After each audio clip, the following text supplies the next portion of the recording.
Are you thinking about running a half marathon but don't know where to start? That was me a year ago, watching video after video of the same exact repetitive information. But now I've actually been there and done it, and it was one of the most rewarding and simultaneously challenging days of my entire life. Today I will be sharing my experience along with some incredible advice that I received before my race so that I can pay it forward and share it with you. We're going to be covering a lot in this video, so strap in and let's get started. Chapter 1. Equipment. I'm gonna be honest with you, there's only one thing you actually need to run a half marathon. And as much as I wish it was, it's not a brand new Garmin watch or a cute Lululemon running vest. We're talking about these bad boys. I know, shocker, but if you're running 13.1 miles and many more during training, you will need a solid pair of running shoes fitted for your feet. Now, this isn't any groundbreaking knowledge, but it is so important that I just had to share it with you. Some of my other tips are definitely not as common knowledge, so definitely stick around until the end because you're not going to want to miss all the juicy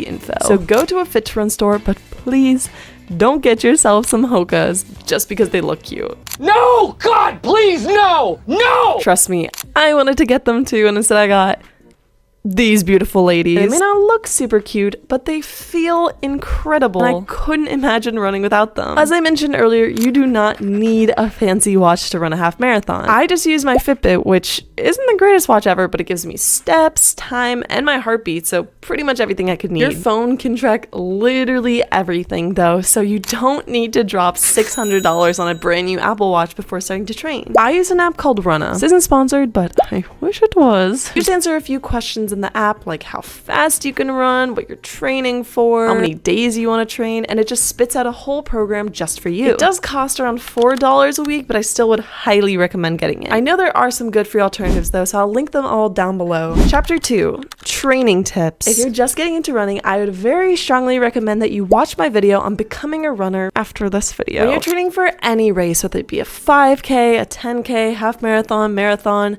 the most important thing is having a good schedule and sticking to it, as well as preparation, which we will talk about in a minute. You'll make the most progress following a schedule that has you do long runs, easy runs, and tempo runs. Just to break that down real quick, in case you don't know what those are, long runs are long runs, easy runs are, I don't know if I really have to say it. And tempo runs are typically speed runs or interval training. This ties back to what I said earlier about downloading a training app, which is super helpful if you don't know how to create a program or if you're just like me and you don't really want to. Another tip is to incorporate weightlifting into your training. I always thought you had to sacrifice weightlifting to run, but the two workouts actually complement each other really well. Running improves your cardio, which can help you get out some more reps at the gym, and weightlifting makes you stronger, which makes you run faster. The real trouble comes in when you try to fit it all into a schedule, but don't worry, because I got you. I made a whole separate video where I help build a schedule for you, so definitely check that out if you're interested. Before we move on to the preparation section of this video, I want to share my last training tip, and that's to set reasonable goals. If this is your first half marathon, you're just running for fun, I promise you will have a way better time if you're just running for completion and just throw away all expectations. However, for more seasoned runners who want to find their time goal, you can use this super secret formula that I created.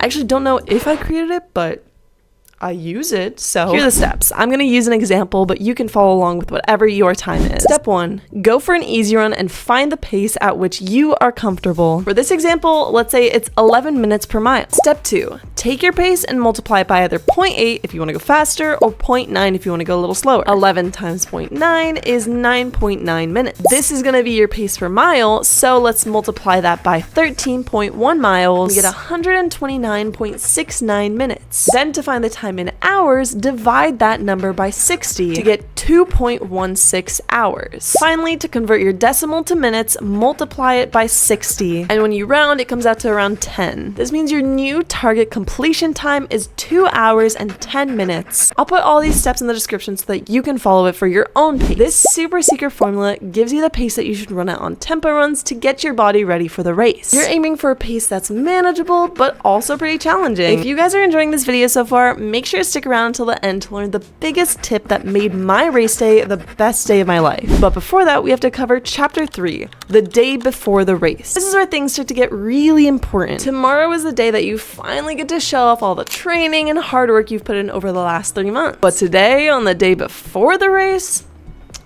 or chillaxin. The day before the race is critical to nail if you want to perform at your best during the race, so pay close attention. Are you paying attention? Good. First, by no means should you go on a run today or do any sort of training, honestly. You might want to, but this is the most common mistake that runners tend to make, and then the DOMS creeps in. For me, the last few weeks of my program were deload weeks so that it was progressively doing less and less volume, and today is the culmination of that. Just sit on your booty and get all of the logistics taken care of. Here's a tip.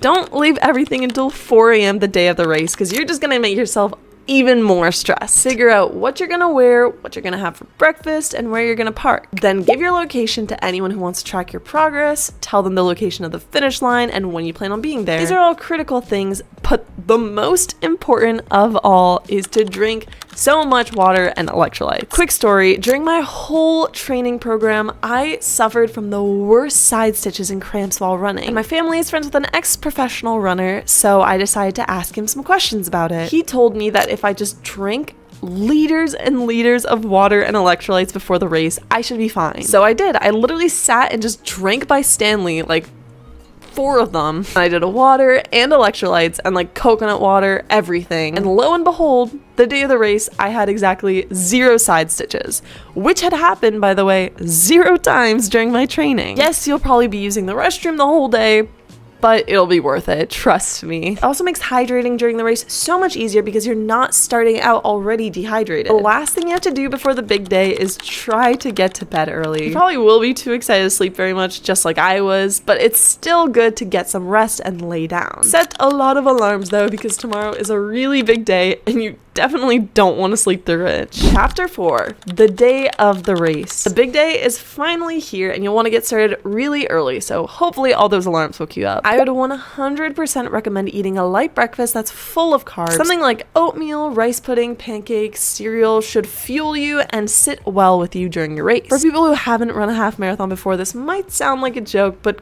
going number 2 before your race is so important. I was able to get one out in the porta potties before the race, but I cannot tell you how crazy it was seeing the lines of people waiting to use them on the course. Running definitely moves you in more ways than one, and you definitely don't want to spend your precious time unnecessarily waiting in line for a porta potty. Drink some coffee or figure out some other ways to get your bowels going before the race, because it will save you so much stress. A surefire way to end up waiting for a porta potty though is eating the food that they give you during the race or eating something you're unfamiliar with. Finding a good gel or snack that you take on your runs can literally make or break the success of your race. Test out gels before race day to see if it sits well with you, if you like the taste, if it gave you energy, all that kind of stuff. And if you didn't like it, try a different one. There are so many gels on the market. Or you can just be like me and take 5 go-go squeezes with you for your race. I had 1 go-go squeeze every 3 miles, and then I had 1 of these salt sticks to keep my electrolyte in check every 2 miles. Was this the most efficient way I could have fueled? Probably not. But gels kind of sketch me out and they don't sit super well with me. So just do what works best for you. Training for a half marathon is a